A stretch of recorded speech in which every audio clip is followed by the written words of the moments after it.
Hello everyone, welcome once again in my YouTube channel in AK career academy. तो देखिए, अभी हम लोग क्लास 10 के हिस्ट्री को पढ़ रहे हैं, जिसमें आपको दूसरा चैप्टर पढ़ाया जा रहा है समाजवाद एवं साम्यवाद, यानी सोशलिज्म एंड कम्युनिज्म।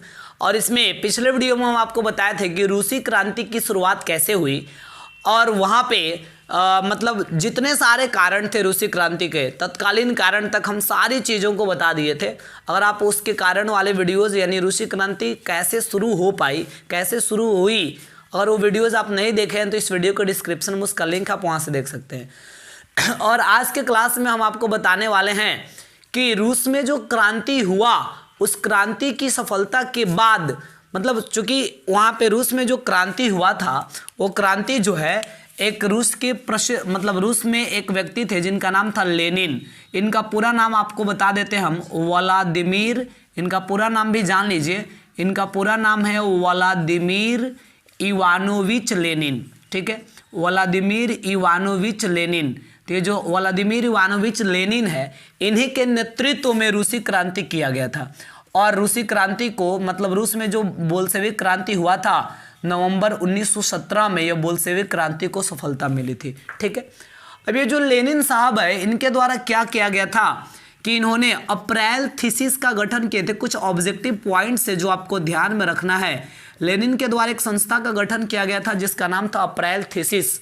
ठीक है, लेनिन जो है मतलब अपने नेतृत्व में रूसी क्रांति को स्टार्ट किया और उसी क्रांति को सफलता भी दिलाए। साथ ही साथ लेनिन के साथ कुछ और भी रूस के प्रमुख क्रांतिकारियों का नाम आता है। जैसे एक व्यक्ति थे जिनका नाम था ट्रोट्स्की। अब देखिए, ट्रोट्स्की जो है, इनके द्वारा एक काम किया गया था। ये क्या किए थे कि इन्होंने लाल सेना का गठन किया था। तो आपको याद रखना है कि लाल सेना का गठन जो है किसके द्वारा किया गया था? ट्रोट्स्की द्वारा। ये पूछा जाता है एग्जाम में, शॉर्ट ऑब्जेक्टिव टाइप क्वेश्चंस में। अब देखिए, यहाँ पे कुछ और चीज़ें भी हम आपको बता दें। आपको समझना है कि वहाँ पे लेनिन जो थे, लेनिन जब मतलब रूसी क्रांति के बाद रूस का लगभग सब कुछ लेनिन ही बने, यानी रूस में अब शासन व्यवस्था को संभालने के लिए लेनिन ही सामने आए। लेकिन लेनिन की जब मृत्यु हुई तो उनके मृत्यु के बाद लेनिन का जो उत्तराधिकारी बना, लेनिन का जो उत्तराधिकारी बना, उनके उत्तराधिकारी का नाम था स्टालिन। तो आपको ये भी याद रखना है कि लेनिन का उत्तराधिकारी जो बना था उसका नाम था स्टालिन। अच्छा, एक और चीज़ देखिए, वहाँ पे एक पुस्तक लिखी गई थी, मतलब एक बुक था जिसका नाम था war and peace. War and peace book रूसी क्रांति में भी काफ़ी हेल्प किया।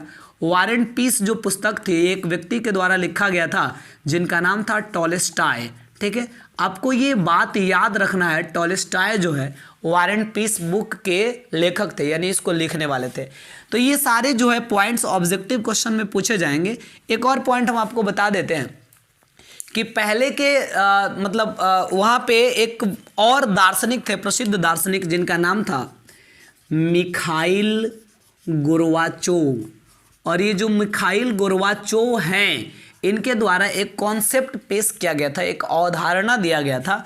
और इनके द्वारा जो कॉन्सेप्ट दिया गया था, वो कॉन्सेप्ट था जो है, अगर देखा जाए तो इनका कॉन्सेप्ट जो था प्रेस्त्रेइका, इनके कॉन्सेप्ट को प्रेस्त्रेइका, ठीक है, या फिर और प्रेस्त्रेइका और ग्लासनोस्त के नाम से जाना जाता है। तो ये आपको याद रखना है कि प्रेस्त्रेइका और ग्लासनोस्त का जो कॉन्सेप्ट है, अवधारणा है, ये किसके द्वारा दिया गया था? मिखाइल गोर्बाचोव के द्वारा। तो ये ऑब्जेक्टिव पॉइंट्स जो है आपका क्लियर करेगा।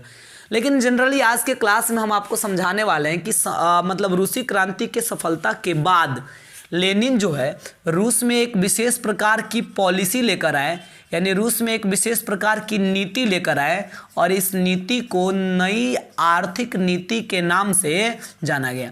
यानी इस नीति को कहा गया न्यू इकोनॉमिक पॉलिसी, न्यू नाम से जाना गया। तो देखिए, सबसे पहले लेनिन के बारे में यहाँ भी कुछ चीज़ हम आपको बता दें कि लेनिन जो है, इनका जन्म सबसे पहले 1870 ईस्वी में हुआ था। इन्होंने नई आर्थिक नीति को, यानी न्यू इकोनॉमिक पॉलिसी को 1921 ईस्वी में लागू किया। और फाइनली एक और चीज़ जान लीजिए कि लेनिन जो व्यक्ति हैं, इनकी मृत्यु 1924 ईस्वी में ही हो गई, यानी नई आर्थिक नीति लागू करने के लगभग 3 साल के बाद। अब यहाँ पे जानना है कि रूसी क्रांति की सफलता के बाद लेनिन चूंकि चाहते थे कि रूस में काफ़ी सारा सुधारात्मक कार्य हो, इसलिए उन्होंने नई आर्थिक नीति को लाया था। तो नई आर्थिक नीति के अंतर्गत कौन कौन से सुधार वाले काम किए गए, इसी को मतलब आपको समझना है। तो देखिए, यहाँ चूंकि लेनिन जो है मतलब एक अच्छे समाज सुधारक के रूप में थे। लेनिन जो है रूस के लोगों का जो भविष्य है वो अच्छा से अच्छा बनाने के प्रयास में थे, इसलिए उन्होंने नई आर्थिक नीति का अवलंबन करके और इसके अंतर्गत प्रमुख कदम को उन्होंने उठाया था। तो आपको बता दें कि जब जारशाही शासन चलता था, यानी जब राजा का वहाँ पे शासन चलता था, उस समय एक प्रथा था कि किसान से सारा अनाज ले लिया जाता था, ठीक है। लेकिन अब किसान से अनाज जो है मतलब जो राजा क्या करता था कि किसान से खेती कराएगा और किसान जितने भी अनाज का उत्पादन करते थे उनके सारे अनाज को राजा के द्वारा ले लिया जाता था। लेकिन अब जो है किसान से अनाज लेने के स्थान पर मतलब अब किसानों से अनाज लेना बंद कर दिया गया, मतलब नई आर्थिक नीति के तहत। और किसान से अनाज लेने के स्थान पर देखा जाए तो एक निश्चित कर लगाया गया, मतलब एक थोड़ा सा कुछ मात्रा में टैक्स लगाया किसानों पर एक निश्चित कर लगाया गया। और मतलब जितना सारा अनाज था वो सारा अनाज किसानों का ही रहेगा। किसान उस अनाज का मनचाहा इस्तेमाल कर सकते थे, अपने मन के हिसाब से उस अनाज का यूज जो है किसानों के द्वारा किया जा सकता था। तो ये पहला परिवर्तन किया गया नई आर्थिक नीति के अंतर्गत। दूसरी चीज़ कि ये जो मतलब जितने भी ज़मीन वगैरह की बात है, यानी रूस में जितनी सारी ज़मीनें थी, जितने भी ज़मीन थे वो सारे भले ही राज्य का था, यानी अभी भी वो सारे ज़मीन जो है राज्य के नाम पर ही थे, यानी रूस की जो सरकार थी उसी का था अभी भी रूस का सारा ज़मीन। लेकिन व्यवहार में अगर देखा जाए यानी यूज के मामले में देखा जाए तो वो लगभग पूरी तरह से किसानों की हो गई थी, मतलब ये जो रूस की ज़मीनें थी। अब इसके बाद आगे चले तो तीसरा चेंजेस क्या किया गया कि 20 कर्मचारी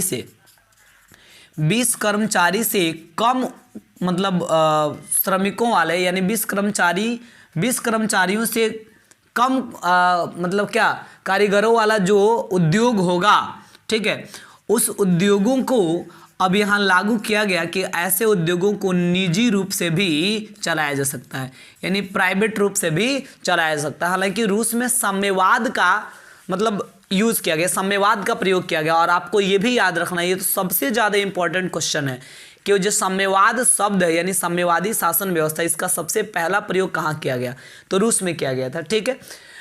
तो ये कहता है कि उत्पादन के सारे साधनों पर सरकार का अधिकार होना चाहिए, बट वहाँ नई आर्थिक नीति के अंतर्गत एक नियम बनाया गया कि 20 कर्मचारी से कम वाला जो इतने भी सारे इंडस्ट्री है वो सारे इंडस्ट्री पर निजी व्यक्ति का अधिकार होगा, यानी कोई प्राइवेट व्यक्ति ही उसको अपने संचालन में मतलब रखेगा, ठीक है, अगर 20 से कम कर्मचारी वाला उद्योग है तब, ठीक है।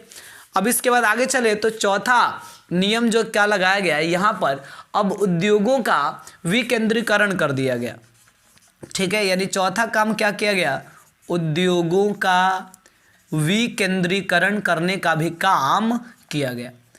इसका मतलब ये हुआ कि उसका क्रियान्वयन जो मतलब कारखानों को चलाने के लिए अलग अलग इकाइयों को, मतलब अलग अलग छोटे से बड़े स्तर पर या मध्यम स्तर पर या छोटे स्तर पर अलग अलग इकाइयों के लोगों को छूट दे दिया गया कि उद्योगों को सबके द्वारा जो है आसानी से चलाया जा सकता था। पांचवी चीज़ अगर देखा जाए तो हम लोग पढ़े थे कि औद्योगिकरण के मामले में रूस की स्थिति काफ़ी ख़राब थी।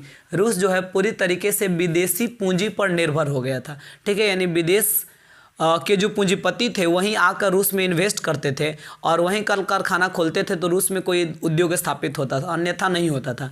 लेकिन नई आर्थिक नीति के अंतर्गत जो है विदेशी पूंजी पर पूरी तरीके से प्रतिबंध तो नहीं लगाया गया, लेकिन विदेशी पूंजी को एक सीमित मात्रा में यानी एक लिमिटेशन के अंदर सीमित मात्रा में निमंत्रित करने का काम किया गया। यानी विदेशी पूंजी लगेगा रूस में, बट वो एक लिमिटेशन के अंदर कम मात्रा में विदेशी पूंजी को इनवाइट करने की बात जो है इसके अंतर्गत कही गई, ठीक है। अब देखिए जब राजा का शासन वहां पे हुआ करता था तो व्यक्तिगत संपत्ति इकट्ठा करने का अधिकार नहीं था, लेकिन अब नई आर्थिक नीति के अंतर्गत यह भी व्यवस्था किया गया कि अब कोई भी व्यक्ति अपने फ्यूचर के लिए व्यक्तिगत संपत्ति को भी एकत्र कर सकता है, साथ ही साथ जीवन बीमा कराने का भी अधिकार दिया गया, यानी लाइफ इंश्योरेंस कराने का भी अधिकार दिया गया। सातवीं चीज देखा जाए तो विभिन्न स्तरों पर, यानी छोटे लेवल पर, बड़े लेवल पर, मध्यम लेवल पर, ठीक है, अलग अलग स्तरों पर बैंकों का निर्माण भी जो है रूस में किया गया, यानी बैंक भी रूस में अलग अलग स्तरों पे स्थापित किए गए। ठीक है, तो ये भी एक अच्छा परिवर्तन था। साथ ही साथ ये जो ट्रेड यूनियन की हम बात करते हैं इसको भी समझिएगा। एक और चेंजिंग हुआ कि ट्रेड यूनियन की सदस्यता की जो अनिवार्यता था उसको समाप्त कर दिया गया, यानी ट्रेड यूनियन की पहले अनिवार्य सदस्यता था, समझिएगा, अनिवार्य सदस्यता। इसका मतलब क्या हुआ? इसका मतलब ये हुआ कि पहले के ज़माने में रूस में जब राजा का शासन हुआ करता था तो उस समय जो भी व्यक्ति रूस में जो व्यापार करना चाहते थे, यानी रूस में जो ट्रेड करना चाहते थे, उनको ट्रेड यूनियन एक संघ था, एक संस्था था, उसकी सदस्यता लेनी पड़ती थी और वो अनिवार्य था। लेकिन उसकी सदस्यता उसी व्यक्ति को मिलता था जो राजा का खास व्यक्ति हुआ करता था।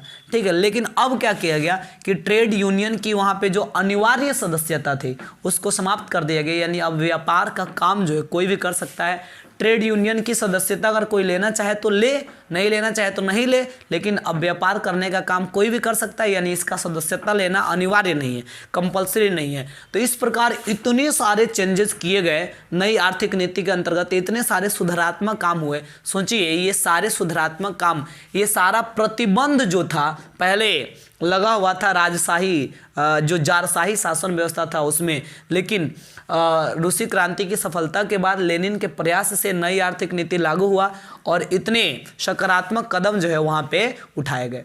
तो इस प्रकार रूस की स्थिति में दिन प्रतिदिन काफ़ी सुधार हुई और रूस जो है देखते ही देखते एक शक्तिशाली देश के रूप में उभर गया। तो देखिए आज के वीडियो में हम इतना ही रहने देंगे, लेकिन इसके बाद वाले वीडियो में हम आपको समझाने वाले हैं कि जो रूसी क्रांति हुआ इसका क्या इफेक्ट पड़ा रूस पर और इसका क्या इफेक्ट पड़ा दुनिया के अन्य देशों पर। इसको हम अगले वीडियो में समझेंगे।